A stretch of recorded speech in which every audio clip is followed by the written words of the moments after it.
Caught my wife begging my best friend for sex. I filed for divorce and kicked her out. Now she's desperate to return. Last night, my wife of 7 years decided to have a chill-out night. After dinner, she went to the den and was watching her programs while I flitted between watching the Spurs game, football/soccer, and doing some odds and ends that I had planned. Next thing I know, she's got the wine out and has had 2 bottles of the stuff. Around midnight, I went to check on her and saw she was out cold on the couch. I went to scoop her up when her iWatch buzzed and a message popped up on the screen. It said something along the lines of, "Haha, I can't do that. My husband would knock 7 shades of __ out of me." I wondered what the heck that was all about, so I pressed on it. It was a conversation between my wife and a friend of mine. I wouldn't say this guy is a close friend, but he's someone I played 5-a-side football with for years, drank with, and have known since we were teenagers. We used to call him Jacket Holder because when we got into scraps as teens, he'd always be the guy holding the jackets while everyone else went for it. I scrolled up through the conversation while her watch was still on her wrist. From what I could tell, he contacted her first, unless she deleted messages. There was a lot of flirting and winking going on, nothing you could outright call cheating, until I got to last night. She was drunk and openly begging him for sex. I couldn't believe my freaking eyes. I'm paraphrasing here, but she said things like how much she had always wanted him, how no one would ever find out if they did something, and the kicker, that she was great at keeping secrets. I tried scrolling for more but couldn't find other messages, and I don't know her phone passcode. I put her to bed and sat in the kitchen in shock until I fell asleep. I got up for work around 5:30, went to get in my work van, slumped down on the wheel, and realized I couldn't face it. I went back in the house, grabbed a half-drum bottle of vodka, filled it with Coke, and went walking down the railway line near our house. We live beside a lot of woodland and a disused railway line that goes for miles. I walked about half its length. I'm sitting under a railway bridge like a freaking troll, just seething. You probably think there's a fire going for a mile away from the steam coming out of my ears. What do? I don't want to speak to her. I can't even bear to look at her. It was like a dagger through my heart. Every morsel of love I had for her evaporated after reading her begging like that. Disgusting. I honestly want to ghost her. If I could, I'd never speak to her again. That whole "I'm great at keeping secrets" thing was what really killed me. Who even are you? It reeks, but how far down the rabbit hole do I want to go? Honestly, I don't care. I'm just done. I've never felt so betrayed and disgusted in my life. I invested so much in her, not just as a partner but as a person. I love her so much and thought our personalities reflected good people. Realizing she's a backstabbing snake makes me feel like one too. It's like if someone you looked up to and took advice from turned out to be a predator or creep. Your entire perception of yourself shatters. I'm lucky that our house is owned by my parents. They moved to a retirement village 6 years ago and let us move in. It'll be bequeathed to me when they die. They couldn't be bothered with upkeep and wanted to live out their final years in peace. So when we divorce, my soon-to-be ex won't be getting her hands on it. So what do? I'm honestly thinking of saying nothing and just throwing her out. While walking, it even crossed my mind to get my locksmith friend to change the locks today. I could make up a story about something being broken, get her to come out the back, then run in and lock the door behind her. That sounds childish, right? But seriously, I don't know what I'm going to do. I'm staring at a bottle and my life feels ripped apart. As for that prick, my so-called friend, there's no doubt he was up to something. And no doubt I wouldn't have found out if not for that message. I'll be seeing him very soon. Forget holding jackets, he'll be holding his face. Update 1. Thanks to everyone who reached out. Yesterday, after writing the post and feeling like a complete mess, 2 dog walkers came over to check on me. I told them everything. One of them said, "The worst thing you can do right now is drink." That stuck with me. I threw the vodka away and contacted a friend who said I could come to his place to calm down. He was at work but told me where the spare key was. I got there, sat on the couch, and tried to collect myself. All morning I was getting texts and calls from my wife asking where I was, as my work van was still in the driveway. I told her there was a problem with the engine and I got a lift into work. She seemed to buy it. When my friend got home at 5, I told him everything and asked his opinion. I also told him not to mention anything about Jacket Holder, since I wasn't ready for that to blow up yet. He convinced me to lay low, gather info, and speak to a lawyer, which I did today. He took me home around 6. I was exhausted. The second I walked in, she was on me with questions. I asked her why she even cared. She said I left my flask and lunch bag in the van, and something fell off. I was about to lie, but I was too tired. So I told her. I saw the messages on her watch and that she was a disgusting cheat. Her demeanor flipped in a second, from arms crossed and defensive to scared and crying. Good at keeping secrets, huh? Begging that rat for sex, huh? Yep, read it all. She started sobbing. I walked away and went to shower. When I came out, she was on the stairs crying, giving excuses. Said she was drunk, vulnerable, never done anything like that. He messaged first, didn't mean anything, wasn't going to follow through, etc. Everything people said she'd say. The only thing she didn't do was blame me, which she probably knew would get her thrown out immediately. I told her I wanted a divorce and that she'd be moving to the spare room. I've been ignoring her since, just scowling and shaking my head when she talks nonsense. She slept in the spare room. I haven't spoken to her at all today. If I'm lucky, maybe she'll be gone when I get home. But I'm not that lucky. My parents know now. My mother doesn't want me to throw her out. They've been close for years. We've been together 11 years. My mom said it was just words, a mistake, and that we should sort out like adults. I couldn't believe it. She took her side. Could this screw me? Do I have no right to kick her out if my mom says no? It's going to be my house, and I did nothing wrong. I'm not leaving. It's probably going to turn into War of the Roses Part 2. I have an appointment with a divorce lawyer next week. Until then, I'm ignoring my wife. I'll never know if she was just talking crap or really would have gone through with it. Either way, I'm done. Update 2. It's been 20 days. She's still in the spare room and clearly has no plans to leave. She got in my mother's ear. She has nowhere to go, but that's not my problem. I've seen the divorce lawyer and started the process. I opened my own account and took half the shared balance. The house is tense. The living room is in no man's land. I've been working late to avoid interaction. I started doing the 180, being civil but cold. It's helped. I no longer feel like the bad guy. Only time I broke it was when I walked in on her crying by the bath. I helped her up and gave her their hug, but even then I thought maybe it was a performance. That's what the situation does to you. She says she'll do anything to fix this, so I mentioned a lie detector test. I didn't plan to do it. I just wanted to see her reaction. She was all for it, until a few hours later when she came to me with a tablet full of articles on how inaccurate they are. She has an anxiety disorder, she said. I laughed. Not a normal laugh. A manic cackle followed by a childish giggle. She'd do anything to save the marriage, except that. It doesn't matter anyway. I meant what I said. Every bit of love I had for her is gone. She's not my soulmate. She's not someone I trust. She's just trash. Trash that needs taking out before it stinks up the place. As for Jacket Holder, he's now the talk of the town. He's been ostracized by everyone. I tried to call him. He ignored and then blocked me. Forget him. My mother and I argued. She said she always saw my wife as the daughter she never had. My mom had a stillborn daughter before I was born and latched onto my wife ever since. My wife has no family and few friends, and my mom thinks tossing her out would leave her completely alone. She suggested counseling and said we could revisit the situation in a few months. I'm not doing that. I don't want to be in the same house for Christmas. It would be a nightmare. My dad has always been quiet and not one to speak up. My mother's word rules. People online say I'm selfish and spoiled because it's not technically my house yet, but it's her or me. If I have to leave, I'll go. My friend said I can stay with him. If I walk out that door, I'm done with my parents. No contact ever again. They'll see it as me giving up on them. I see it as them choosing a backstabber over me. What happens once I'm gone? Just her, my mom, and dad playing house.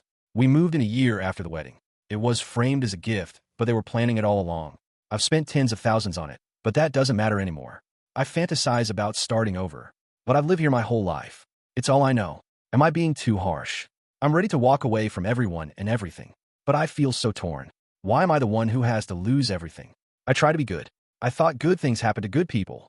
Maybe I'm not as good as I think. Maybe I deserve all of this. Update 3. Well, since this morning I no longer call that house home. I saw on the calendar that my wife had a hospital appointment with her ophthalmologist, so knowing she would be gone for a few hours, I took that as an opportunity to get my stuff together and move out, which I have. After getting my things moved and sorted, I just put the house keys on the kitchen table along with the divorce papers I received from the divorce lawyer last week and was on my way. I blocked both my wife's and mother's numbers, and any communication I have with my wife going forward will be done through my lawyer. In terms of my living situation, I'm staying with a friend for a week or two, but hopefully I should be in my own rented place before Christmas. I haven't spoken to my parents in a few weeks. The last time we spoke was via text. I tried to tell my mother in explicit detail the things my wife was saying during her text to Jacket Holder, why it hurt me so much, and why I didn't think it was her first time doing it, with a whole "I'm good at keeping secrets" comment. And thus, I could never trust her again.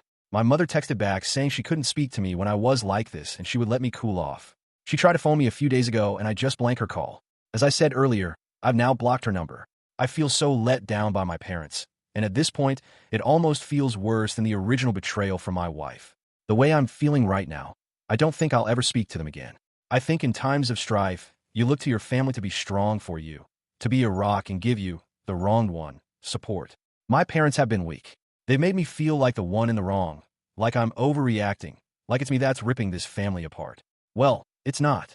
I didn't ask them to move mountains for me, just to move my cheating wife out of the house, and they made their choice.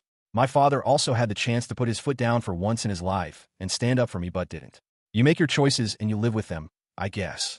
Reading some of the comments on here from my previous posts, people have been saying things like I threw in the towel too easily, I was looking for a way out, and didn't love my wife because I didn't try hard enough to save things. But that's not true. I love my wife more than anyone on this earth, and I was broken when I discovered what she was doing. I think we all have boundaries, and once those boundaries are crossed, things change irrevocably. When I read those horrible texts, something changed inside of me. I fell out of love with her, like being snapped out of spell in the movies. Anything tried after that is just delaying the inevitable. I have to say, I'm interested in the whole dynamic of their relationship now that I'm gone. Are my parents going to continue supporting her, knowing that it has finished their relationship with their son? As for me, I'd love to travel. My wife hated flying, so most of our holidays had been to southern England, places like Newquay, Torquay, Cornwall, and Devon. It would be great to travel abroad again. The last time I was abroad was when I was 20, for a mate's holiday in Greece, so 13 years ago. I'd love to see a bit of America. Once this pandemic calms down, I've definitely got my sights on the States. Well, that's about it for me. I guess this will be my last post as I don't want to outstay my welcome, and I don't think there's much more to say at any rate. If you want to see how I'm doing down the line, shoot me a DM and I'll try and keep you in the loop. Update 4. It's been over 7 months since I first posted on Reddit, and I honestly thought that was it for me, as I didn't need any more advice. I had made my decisions and done what I said I would. But I got a phone call this morning that has dragged me back into the mire. I've moved 15 miles away, changed my phone number, and am still in the process of divorcing my wife. She has completely ignored all the requests from my divorce lawyer to cooperate, which has hindered things. We're now in the process of putting in an application for deemed service and trying to have her served officially by the courts. If she continues to ignore it, then I can proceed with the divorce without her input. Well, this morning, while at work, I got a phone call from my friend telling me that my dad was trying to get in touch as my mother is not well, and would it be okay if he gave him my number? I said okay, and my dad phoned to tell me mom is in the hospital. She's stable, though not great. Obviously, I was shocked as I've not heard my dad's voice for so long. It was also the most emotional I've ever heard him. He told me my mom really wants to see me and asked if I would meet him in the hospital tonight and go in with him. I said okay and arranged to meet him outside the hospital. I ended up going home from work as I couldn't concentrate. I'm climbing the walls here wondering if I've made the right decision, wondering if I'm about to get dragged back into this shit show that I walked away from. I've never felt so nervous in my life. The lack of control I have over the situation has sent my mind spiraling in lots of different directions. I feel like I'm walking into a burning building blindfolded with no idea where the exits are. Why does she want to speak to me now? Has she had a change of heart? Unless she's also had a personality transplant while in there. I find that unlikely. Will my wife be there? I have no interest in ever seeing her again. I'm still angry about what transpired with them and the way they took my cheating wife's side over mine. I've been going back and forth in my head about going at all, but I will. I was also thinking about seeing if she wanted to speak over the phone instead, but I'm not sure if she would do that or even if she's well enough. I feel like the bad guy here and that I might have caused this by walking away. Update 5. So I did end up going to the hospital on Wednesday night after much toing and froing. I was genuinely about to back out at the last minute, as I felt my bottle crashing, but I needed some closure and knew that I wouldn't forgive myself if I didn't go and something happened. When I drove into the hospital car park, I had this surreal feeling of paranoia and was half expecting my wife to jump out from behind a bush or something. I met my dad at the entrance, and it was pretty awkward. He tried to hug me, and I said no. I then said, if my wife is here in any way, shape, or form, then I am out the door. He assured me she wasn't. We made our way to the ward where Mom was. When I saw my mother, I got the fright of my life. She looked like she had been in the wars. Never have I seen her look so frail. She had a severe black eye, a lot of bruising and discoloration down one side of her face. She had taken a serious fall, broken 2 ribs, shattered her elbow, and banged one side of her face and head on the ground, elbow, ribs, then head, in that order. She looked zombified but perked up when she saw me. She told me how much she missed me and that she wasn't sure she'd ever see me again. I told her that if she had really wanted to get a hold of me, she could have. We spoke a bit about what exactly had happened and how she was down for a few hours before my dad found her. She also said she was determined to get back to normal and mend bridges with me. I brought up my wife and how I've been pushing for a divorce, but she's either ignoring the letters or not getting them. I asked if she's still in the house. Mom admitted she was, and Dad started to look uncomfortable. I just looked away in disgust. Mom started saying how lost my wife is without me, and that she's not in a good way. I knew then that nothing will change. She hasn't had an epiphany or seen things from a new perspective. She just wants the status quo back. She said the house is my home and always will be, but I told her I don't want it. It means nothing to me anymore, and all it holds are bad memories. I stayed for under an hour. When I left, I said if I want to get in contact, I will, but don't be waiting over the phone for me to call, as you might be waiting a while. When Dad walked me out, he asked if I would keep in touch with him. I said I would. Whether that's right or wrong, I don't know. Time will tell. When I got home, my emotions were all over the place, from sadness to anger. But I'm glad I went. Couldn't help but think about my wife as well, and what she once meant to me. It'll never not hurt when I think about everything that's happened in the last 7 months. It honestly doesn't feel real. The speed at which everything fell apart was just spellbinding. I know life comes at you fast, especially when you're not paying attention. And I wasn't paying attention. It was just sheer luck I found out about her trying to cheat on me. Cosmic coincidence. Nothing more. I never saw the signs or put everything together. I just saw something on her watch and it tore my freaking life apart. I know now it wasn't the only time.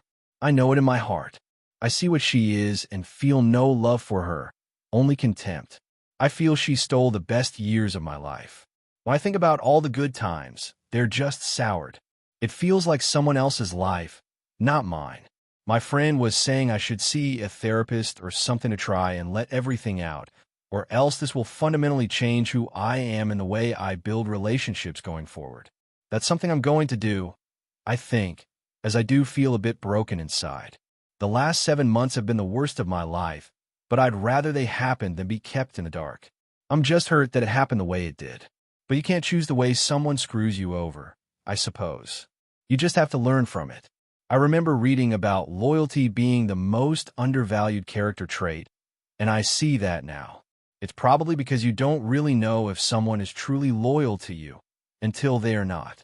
Not something you deal with every day, but now more than ever I know how important a trait it is. Firstly, I'm now in the home stretch in terms of divorce for my wife. She has signed the divorce papers and sent them to my divorce lawyer, so all that's left now are the formalities.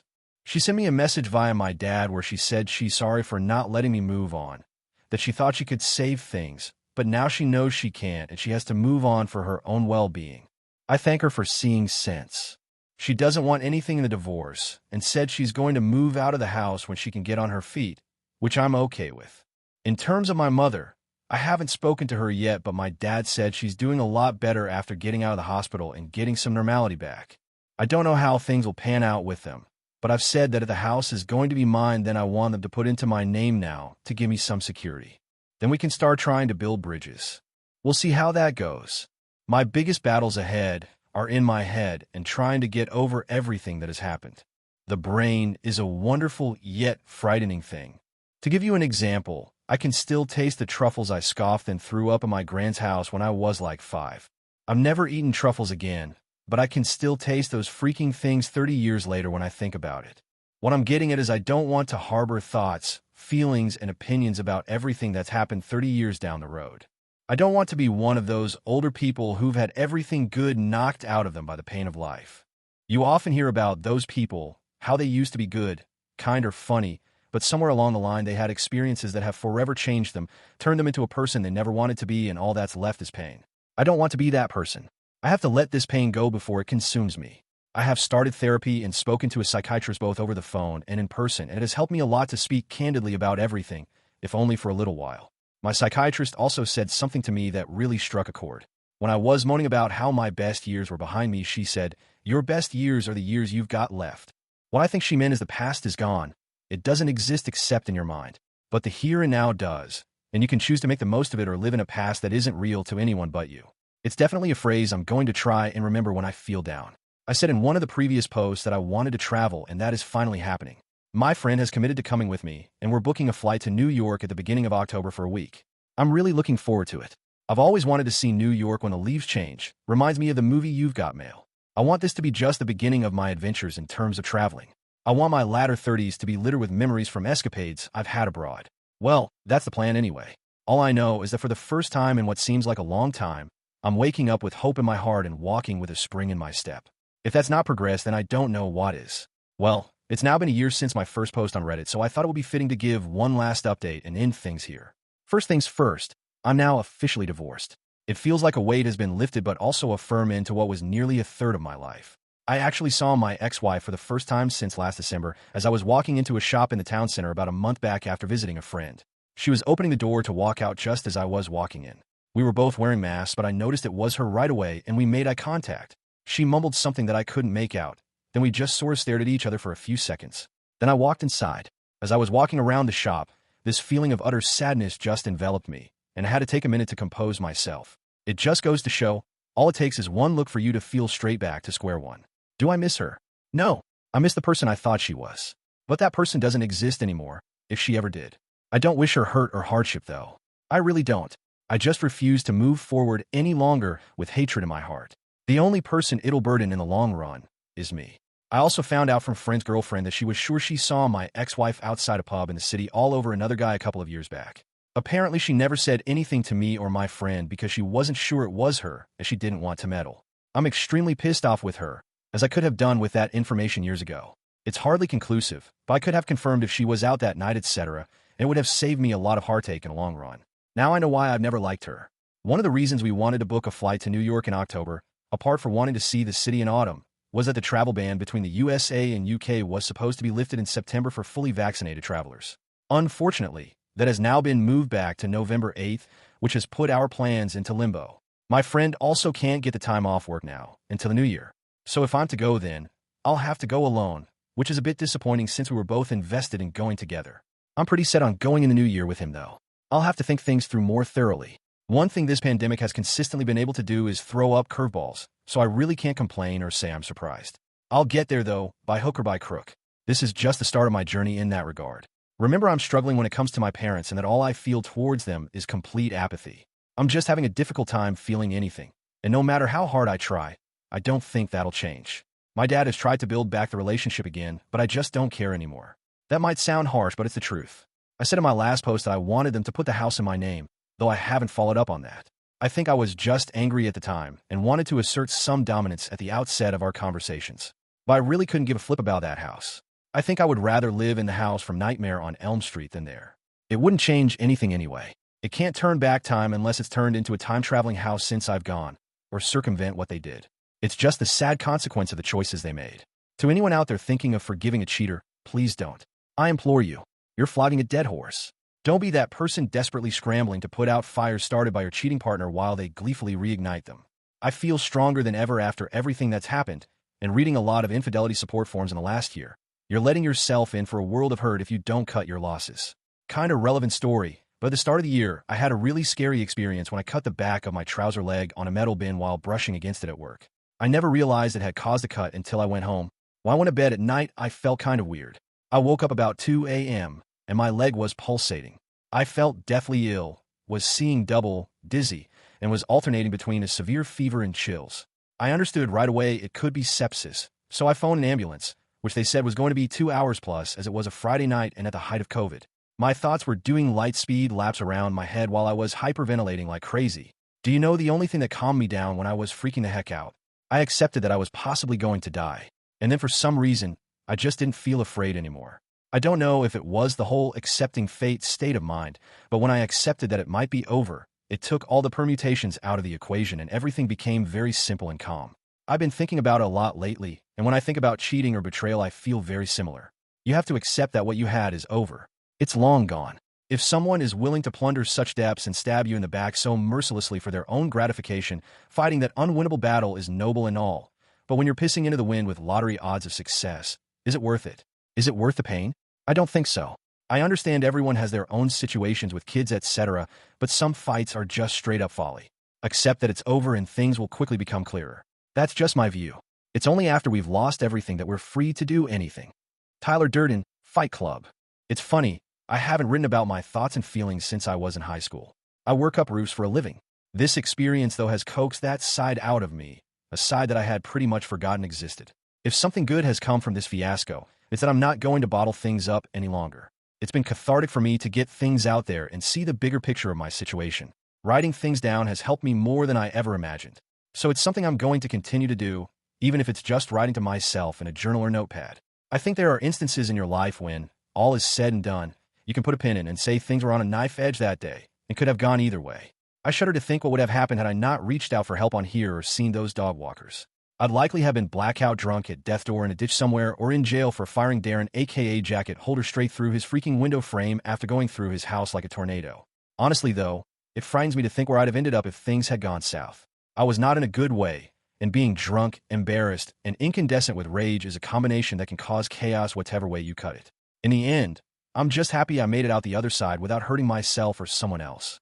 Most of my posts have been about the ins and outs of what was happening. However, I think the last few have been more about how I feel towards what has happened. Betrayal just renders such passionate and intrusive thoughts. There's no action on this earth quite like it. Being stabbed in the back by people that you love in so many ways, it's unique. And the emotions you feel after it are, by the same token, equally unique. So cheers for hearing me out. I said in my first post after finding out that I felt like a worse person than I was yesterday. Well, after everything that has happened, I feel like a stronger one too.